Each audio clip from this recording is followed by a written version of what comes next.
So listen, we talked about this the other day about Jaylen Brown and his Achilles heel and his timetable to return, whether he needs to sit out, get ready for the first round. But forget the Achilles scare. Jaylen Brown went out last night and dropped 43 points, scoring 20 in the first quarter alone. Tatum added 25 points, 18 rebounds, 11 assists. The Celtics put up 147 points on one of the league's better defensive teams. Matthew, is this Boston team as dangerous as any team in the East right now? Man, we were talking about how it's going to be hard to integrate the two stars if Brown's out for an extended period of time. Mm-hmm. Not only was he not out for an extended period of time, he's clearly not laboring out there at all. To be out there to go 17 for 29, 43 points, and to put 147 on Miami, a team we were talking about their defensive principles and how they're always going to be tough on defense because they're well coached on defense. I mean, no, it's an amazing performance. You got to like it if you're Boston. You got to like also that Tatum with the triple-double is finding ways to impact the game, even without scoring. And it's going to be hard. There's going to be a lot of your turn, my turn. I'm the 1A, you're the 1A. Who's the 1A with Tatum and Brown? But you like to see on a night where Brown really has it going, you like to see Tatum impacting the game in a whole bunch of different ways. And what do we see from Tatum? 18 rebounds. I wonder if that's a career high for him because 18 rebounds, that's a hell of a lot for a small forward. So he's saying, hey, Jaylen, this is your night tonight. I'm going to chip in a little. I'm still going to give you a cool 25, but I'm going to do everything else. 18 rebounds, 11 assists with only 2 turnovers and 2 steals. So, if Jayson Tatum can find ways to impact the game like this on nights where Jaylen Brown's carrying the scoring load, this is a dangerous team, man. It's a very dangerous team. Right.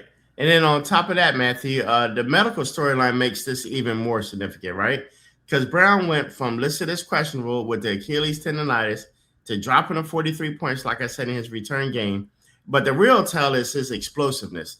He wasn't nursing it at all. He was attacking in the first 5 minutes. And for Boston, the timing is everything, right? Because you're getting Brown healthy and locked in with 2 weeks left. It means he goes into the playoffs with rhythm. He goes in with confidence and not rust, right? So that 147-point output is also a signal for us, right? When their offense opens up, nobody in the East can match their firepower. Yeah. You wonder how bad the injury actually was for a guy to only miss. I don't have it right in front of me. I think he only missed 2 games between 3/3. Yeah, he missed 2 games against the Hornets and against the Hawks where they went 1-1. Or excuse me, against the Hawks and the Hornets where they actually went 2-0 with Brown out. Then he came back against the Hawks, had a horrible game. 9-29 from the field, putting up a few bricks there, but that sometimes that happens when you come back from an injury. You got to get your sea legs back under you. But we're here talking about how this is like a major thing, but for a guy that only missed 2 games, come back and score 43 points, 17-29. That's ultra high efficiency, very high true shooting numbers. So it looks like on that front, false alarm. I can't believe we spent 10 minutes talking about it the other day. Just go back to that show, delete it.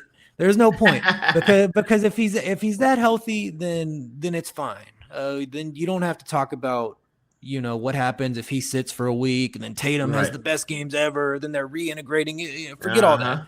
It looks like what they're going to have to do since they did it all year. It looks like they're probably going to ride Jaylen Brown as the 1A. And Tatum, it's like, I'm not saying Jaylen Brown's the permanent 1A. Maybe next year you get in training camp with both of them back and Tatum shining and he's kind of back to being, the lead in that organization. But for a year where you rode Jaylen Brown the whole year to the point where he's a dark horse MVP candidate, not someone that's actually going to win it, but is going to be kind of like right there. That third place guy chasing, similar to what was it, 18-19 when it was James Harden and Giannis all year. But, you had Paul George at third place kind of nipping at their heels the whole time that year, where it's like, okay, that guy's not going to win the trophy, but he's right there in the conversation. And so it feels like Brown is going to have to be the 1A. if they're going to have cohesion, team Yeah. unity, all of that. Because Yep. I think maybe over the course of an offseason, you could work Tatum back into being the leadiest of the lead dogs, whoever you want it to be. But in April, The one that got Kobe Bryant's blessings. yeah, exactly. But in April of a season where you've rode Jaylen Brown to the Yeah. second best record in the East, I think you got to keep riding Brown because you don't want to mess up